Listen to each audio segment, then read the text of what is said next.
right there on top of the moon. We could sit and do nothing. I wish. Hai semuanya, welcome back to my YouTube channel di Maps Daily. Kali ini aku mau share tentang budgeting di bulan Juni.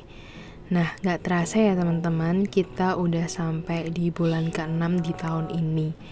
Dan itu rasanya cepet banget. Kemarin baru budgeting bulan Januari, taunya sekarang udah di bulan Juni. Nah, kalau kalian gimana nih? Rasanya waktunya itu cepat berjalan atau stuck gitu aja? Share ya.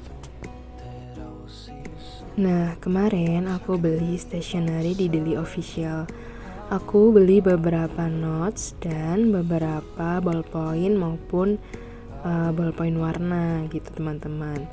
Nah, yang ini aku pakai itu ada kayak stabilo gitu, itu dari Mr. DIY, satu paket gitu teman-teman, dan harganya murah, cuma Rp10.000.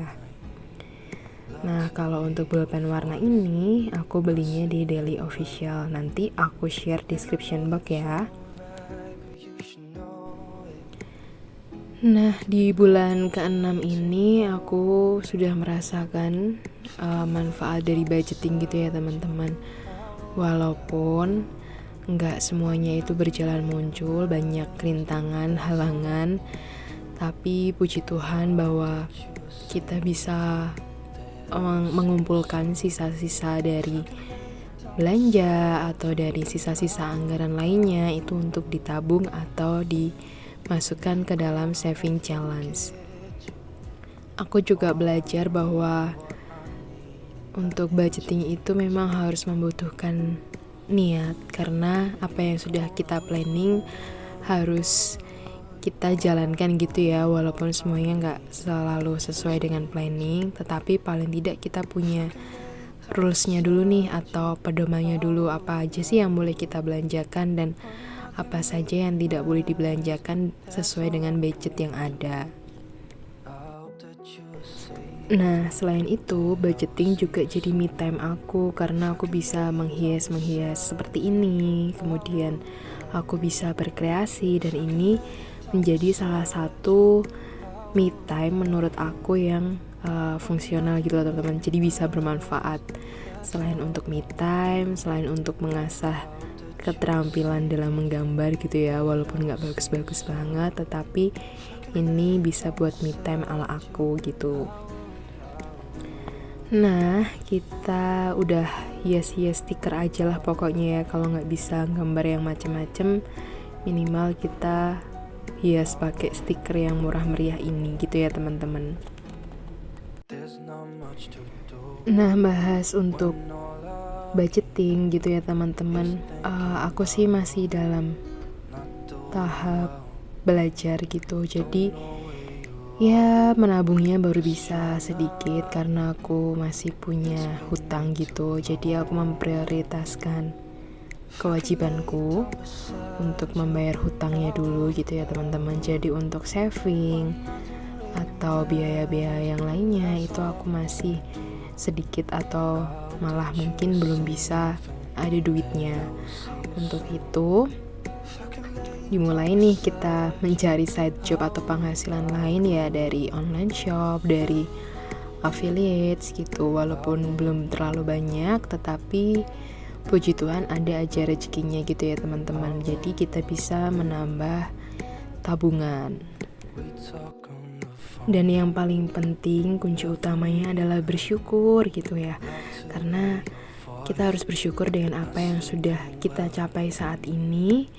Kalaupun di masa-masa yang lalu itu kita menjalaninya itu banyak rintangan gitu, kayak gitu ya, itu menjadi terempaan gitu ya. Kita baru dibentuk untuk menjadi pribadi yang lebih baik. Kalau misalnya kita baru bisa kayak gini ya nggak apa-apa, disyukuri gitu. Nanti suatu saat atau waktunya nanti itu kita bisa dikasih rezeki yang lebih. Tapi untuk saat ini, kalau kita masih diberi rezeki yang segini-segini aja, berarti kita harus lebih memanage uang dengan baik dengan cara budgeting.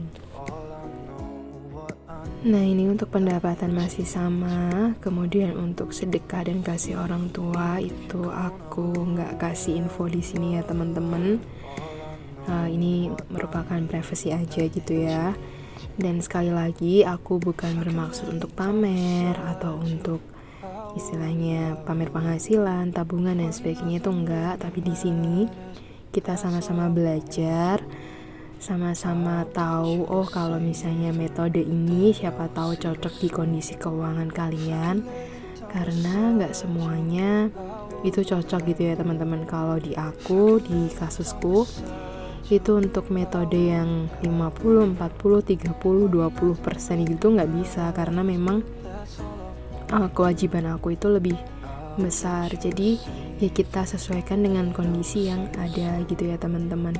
Kalaupun sekarang kondisinya kewajiban kita, kebutuhan hidup kita lebih besar, ya nggak apa-apa, kita penuhin dulu. Jangan sampai kita bisa istilahnya menyisihkan dulu tapi akhir-akhirnya tabungannya diambil atau kita ada keperluan yang nggak sesuai dengan planning kita terus diambil gitu kan, malah nggak enak gitu ya. Jadi yaudah, kita hidup dengan sewajarnya kayak gini dulu, nggak apa-apa, nabungnya kecil, nanti pasti akan ada jalannya gitu ya teman-teman. Dan kita penuhi dulu kewajiban kita, itu pentingnya. Nah, ini masih sama tabungan untuk dana darurat dan investasi masing-masing sebesar 100.000. Kemudian untuk cicilan dan hutang itu masih sama 1.900.000. Kemudian untuk pengeluaran itu aku bagi tetap dan lain-lain. Untuk tetap yaitu ada kebutuhan suami 900.000, kebutuhan rumah kalau di total itu 1.200.000, dan ini pasti habis ya teman-teman, nggak ada sisanya karena aku masih tinggal sama mertua aku. Jadi yaudah, anggap aja untuk kebutuhan tetap ini tidak ada sisanya. Kemudian kalau aku bisa menabung untuk saving challenge, itu aku ambil dari kebutuhan lain-lain. Itu untuk biaya BPJS itu 400.000, internet 100, jajan 200, bensin 400, susu dan diapers 600, bodycare 100.000. Nah, seperti biasa di sebelahnya kita buat kolom aktualnya. Jadi nanti di akhir bulan kita bisa evaluasi budgetingnya dan sisa berapa. Semoga aja bulan ini anggarannya sisa, jadi kita bisa masukkan ke dalam cost saving challenge.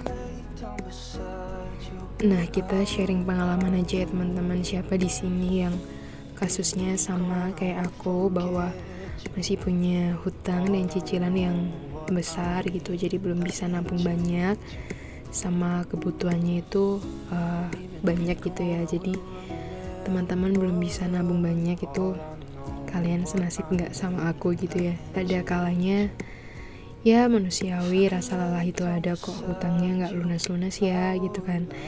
Tapi balik lagi ke rasa bersyukur gitu ya teman-teman, bahwa mungkin ada yang lebih buruk dari yang aku alamin gitu. Jadi aku selalu diingatkan untuk bersyukur. Puji Tuhannya masih bisa nabung walaupun sedikit, masih bisa menyimpan saving challenge itu walau nggak seberapa, tapi setidaknya itu bisa. Dan itu adalah suatu berkat ya menurutku, berkat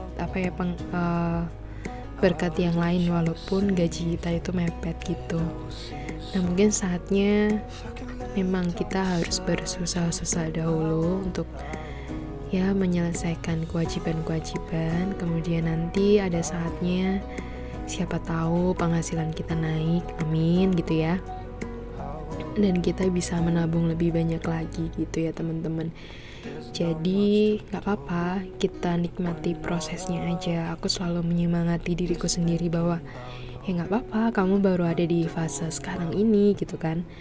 Nanti siapa tahu di kemudian hari, beberapa bulan lagi kamu bisa naik tingkat karena kamu sudah melewati di fase ini gitu. Aku selalu mengingatkan diriku dengan afirmasi positif seperti itu teman-teman.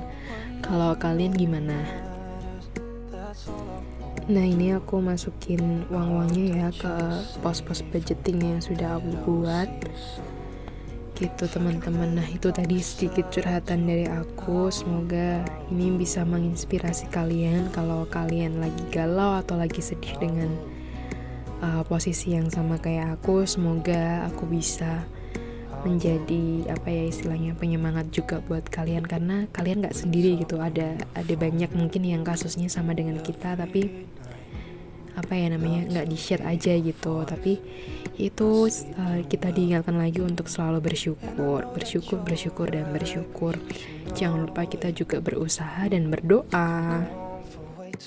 Nah, ini aku selalu buat budget tracker supaya aku tahu pengeluaranku itu kemana aja dan nggak kebablasan gitu ya teman-teman.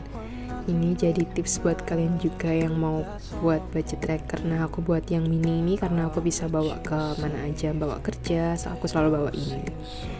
Gitu teman-teman, ini share dari aku bulan ini. Semoga bisa menyemangati kalian, menginspirasi kalian, dan kita sama-sama belajar bareng. Jangan lupa klik like, comment, and subscribe channel ini.